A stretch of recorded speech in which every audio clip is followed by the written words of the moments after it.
he got left out on a limb and somehow still had to create his way out of that. He was just really a one in a billion type person. I was lucky to know him. Hey, remember when Prince left us 8 years ago and the whole world was shook? Well, since then, there's been a ton of speculation and rumors swirling around about what really went down. Now hold on to your hats, because rumor has it that Katt Williams, the man of the hour lately with all his truth bombs, might spill the beans on what really happened to Prince. You know how Katt's been on this roll lately, calling out his peers and giving us a backstage pass to the industry's secrets? Well, word on the street is that he's gearing up to go even deeper and darker by revealing the truth about Prince's demise. Now, I know some of you might think, oh, it's just Katt being Katt, but let's not forget that everything he spilled in that infamous interview of his turned out to be true. Plus, Katt and Prince were buddies, so it's not that far-fetched that he might have some insider info. So, are we about to get some closure on one of the biggest mysteries in the music world? According to Katt, it's high time the world knows, and he's the man for the job. So, let's get into it. Alright, so we all remember the story that was fed to us. Prince, the legendary artist, left us at 57, found unresponsive in his Minnesota estate. The official word was it was an accidental fentanyl overdose, thanks to some counterfeit Vicodin laced with a seriously potent synthetic opioid. But let's be real, that left a lot of us with questions, and those questions are still hanging in the air. Now, before we dive into the mystery, let's clear up why Katt Williams might be the guy to spill the beans. Turns out, Katt and Prince were tight. I mean, they were close like peanut butter and jelly.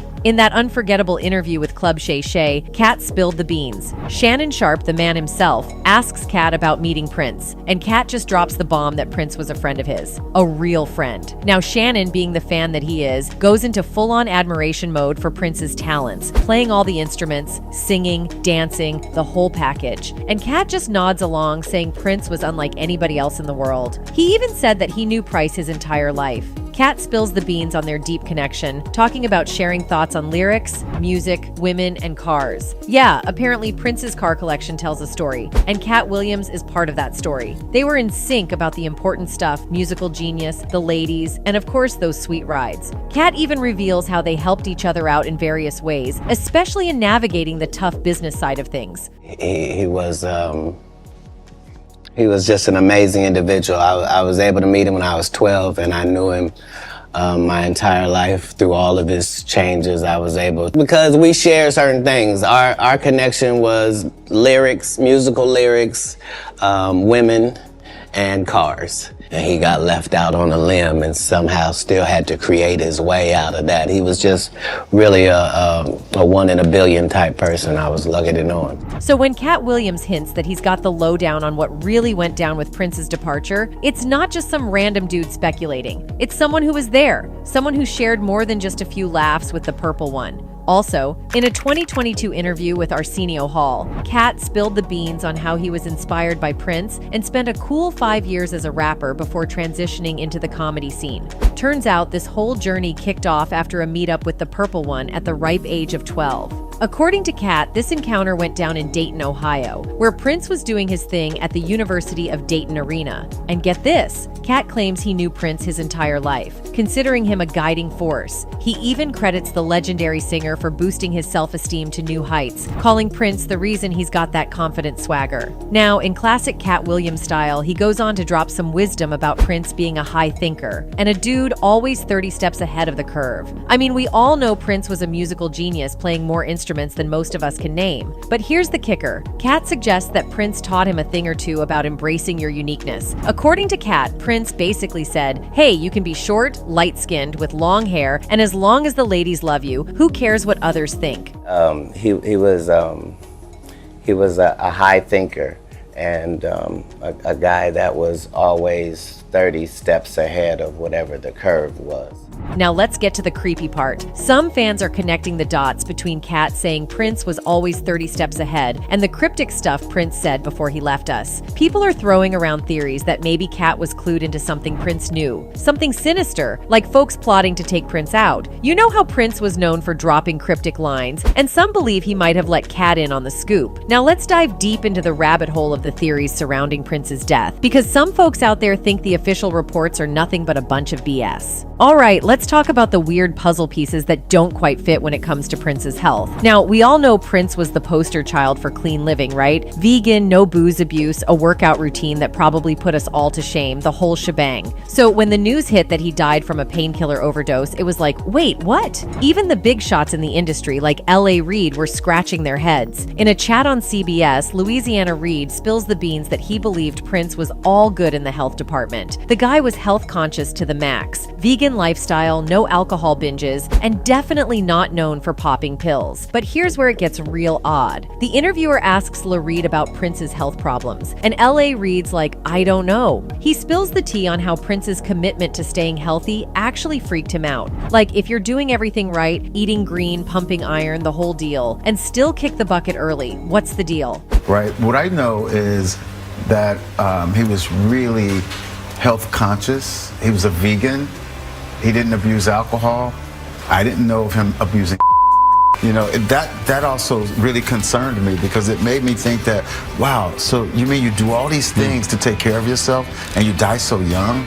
Now, there were whispers that Prince wasn't doing so hot in the weeks leading up to his departure. Canceled shows, emergency landings, and a dose of an anti-opiate. Things were clearly off. But here's the head scratcher. If he OD'd less than a month before, why wasn't he under the watchful eye of a doc? I mean, common sense, right? The fact that Prince wasn't getting the medical TLC he needed is raising some eyebrows, especially when you consider the business side of things. If you're booking tour dates, you'd want to make sure the headliner is in top shape, right? No unexpected cancellations, especially at the big venues. It's like we're missing a crucial piece of the puzzle here, and the mystery of Prince's health just keeps getting weirder. Also, this Prince mystery, seriously, it's like a plot straight out of a thriller movie. So here's the thing. Prince was found in the same elevator he once called the devil. Yeah, you heard that right. L.A. Reid spilled the spooky details on CBS, and it's enough to give you chills. L.A. Reid shared a bone-chilling story about Prince's take on elevators. Apparently, during a private moment, Prince dropped the bomb that the elevator is the devil. L.A. Reid was spooked, and who wouldn't be? Now fast forward to the day we all heard about Prince being found lifeless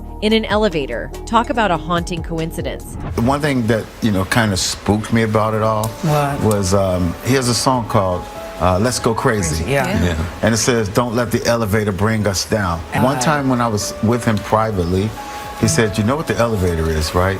No. I said, no, what's the elevator? He said, well, the elevator is the devil.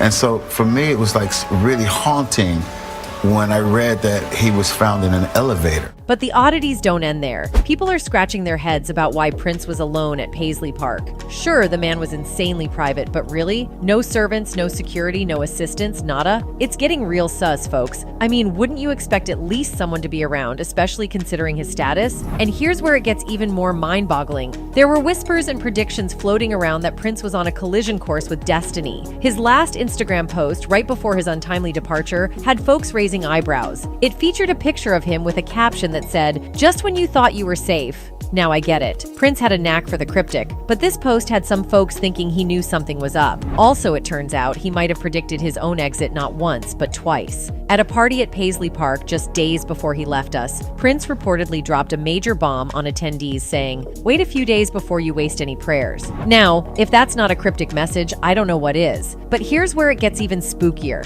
There's this allegation floating around that Prince painted a target on his own back by diving into the controversial topic of chemtrails. In an interview, he spilled the beans about his childhood memories of seeing these trails in the sky. Cool, right? But then he takes a left turn, talking about how everyone in his neighborhood started fighting and arguing after these trails appeared. Now, for context, there's this long-standing theory about the government using jet trails to spread who knows what for population control. Prince talking about it on TV allegedly made some powerful people not too happy.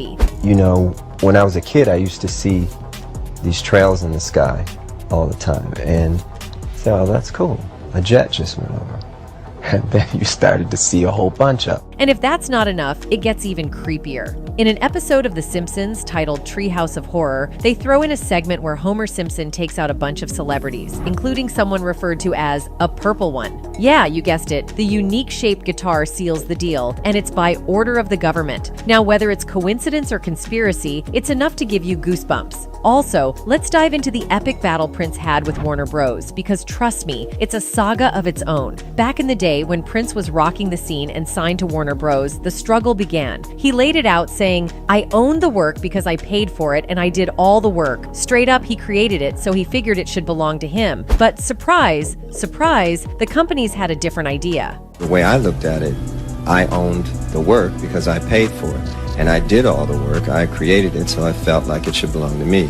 That said, the companies felt otherwise. Prince waged a war against Warner Bros., fighting tooth and nail for ownership of his rights and more creative control. It wasn't a walk in the park, especially since he was trying to break free from a deal he signed when he was just 19. The battle got so real that he famously started appearing with the word slave on his face in 1999, a bold statement to say the least. In an interview with Paper Mag, Prince spilled the tea on wanting to buy back his masters from Warner Bros. Their response? A solid no way. So what did Prince do? He dropped a bomb saying, "I'm going to re-record them, all of them." Picture this, 2 catalogs with almost the same music, but Prince's version, well, that's going to be the superior one. You can either toss your money to the big company or support NPG, New Power Generation, he said. The man had choices, and he wanted you to make them. Prince didn't hold back about the industry's grip on artists in other interviews either. He laid it out plain and simple, saying, "As long as you're signed to a contract, you're going to take a minority share of the winnings. Only a select few make it big, while the majority are left in the dust." As long as you're signed to a contract, you're going to take a minority share of the winnings. A select few of us will do well, the majority will not. Fast forward a bit, and Prince eventually cut ties with Warner Bros. But, plot twist, he rejoined them in 2014, this time with ownership of his old masters. There was a catch though, the label held the global licensing rights. Now, here's where the conspiracy theories kick in. Some fans are whispering that maybe, just maybe, the industry wasn't too happy about Prince reclaiming control, and that might have played a part in the tragic turn of events. Kanye West, like Prince, has expressed frustration with the lack of ownership artists have over their masters, and has advocated for artists to regain control over their work. Back in 2020, Kanye took to Twitter and dropped some truth bombs by posting pages of his Universal Music Group, UMG, deal. He straight up called it a form of slavery, no sugarcoating. Kanye got real about the dark side of signing a music deal. In his words, when you ink that contract, you're basically waving bye-bye to your rights. No masters, no control. Someone else decides when and where your music gets played. The artists? Well, they're left with just the fame, touring, and merch. And let's be real, that's not owning your own creative baby. In one tweet, Kanye laid it all out, saying, "We've gotten comfortable with not having what we deserve." He called out the industry for letting artists have a taste of the good life. A bit of money from touring, some flashy chains, alcohol, a few girls, and fake numbers to boost the ego. But the real kicker? They don't own their masters. So, Kanye's out here echoing Prince's battle cry against the giants in the music biz. It's like a recurring theme. Artists fighting for what's rightfully theirs. The industry might toss a few treats, but when it comes to ownership, it's a different story. Now let's shift gears and dive into the life and career of the legendary Prince. Why is this guy loved by pretty much everyone? Prince Rogers Nelson was born on June 7, 1958, in Minneapolis to Maddie Della, née Shaw, a jazz singer, and John Lewis Nelson, a pianist and songwriter. His roots traced back to Louisiana, with all 4 of his grandparents hailing from there. Notably, his grandaunt Mittie Maud Lena Gordon was a black nationalist who established the peace movement of Ethiopia, advocating emigration to West Africa in response to American white supremacy. The musical influence ran in the family, as Prince's paternal cousin was the jazz drummer Louis Hayes. Prince inherited his stage name from his father's performance moniker, Prince Rogers, which was used during his time in a jazz group called the Prince Rogers Trio, where he performed with Prince's mother, Maddie Della.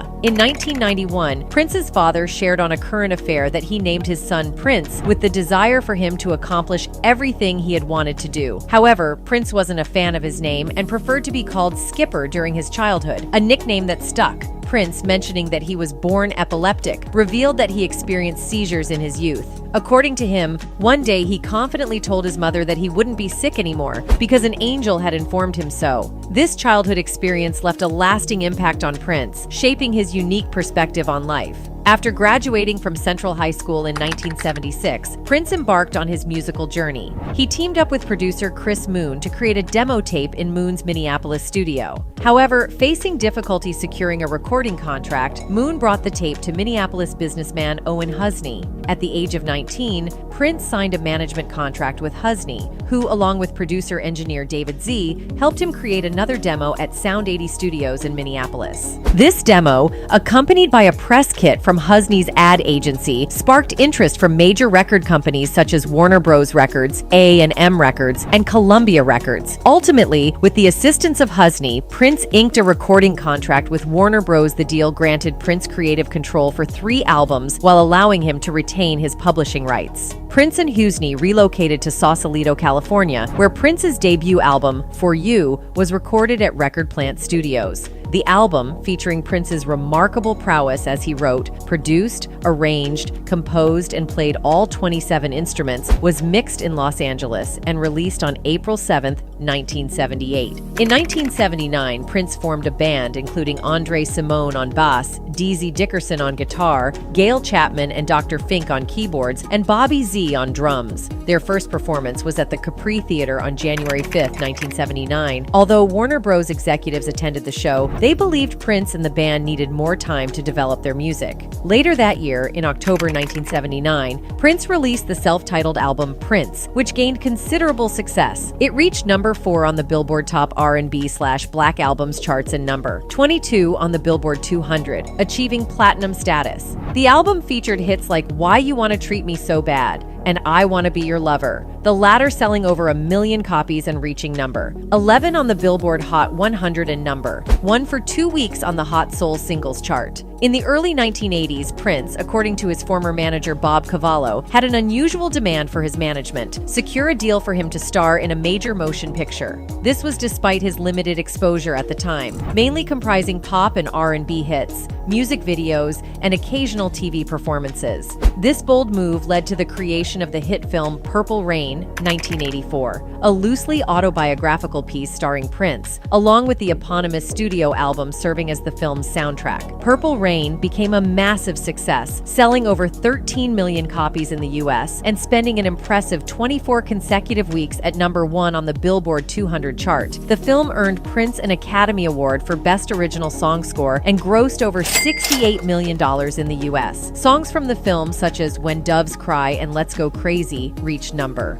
1 on pop charts globally, while the title track hit Nondar 2 on the Billboard Hot 100. In 1984, Prince achieved a remarkable feat, holding the number 1 album, single, and film simultaneously in the US, a first for any artist. Purple Rain holds a revered position, ranking 8th in Rolling Stone's 500 Greatest Albums of All Time and making Time magazine's all-time 100 albums list. The album also earned Prince 2 Grammy Awards at the 27th Annual Grammy Awards. In 1993, facing conflicts with Warner Bros. Over the release of his extensive music catalog, Prince adopted the love symbol as his stage name, leading to his infamous monikers, the artist formerly known as Prince, or simply the artist. By 1994, frustrated with Warner Bros. Restrictions on his creative freedom and what he perceived as insufficient marketing for the Love Symbol album, Prince began releasing albums in quick succession to fulfill his contractual obligations. He also started appearing with the word slave written on his face as a protest. This tumultuous period saw the official release of the Black Album 7 years after its initial recording. Eventually, Warner Bros. Yielded to Prince's demands, releasing an album of new material titled Come.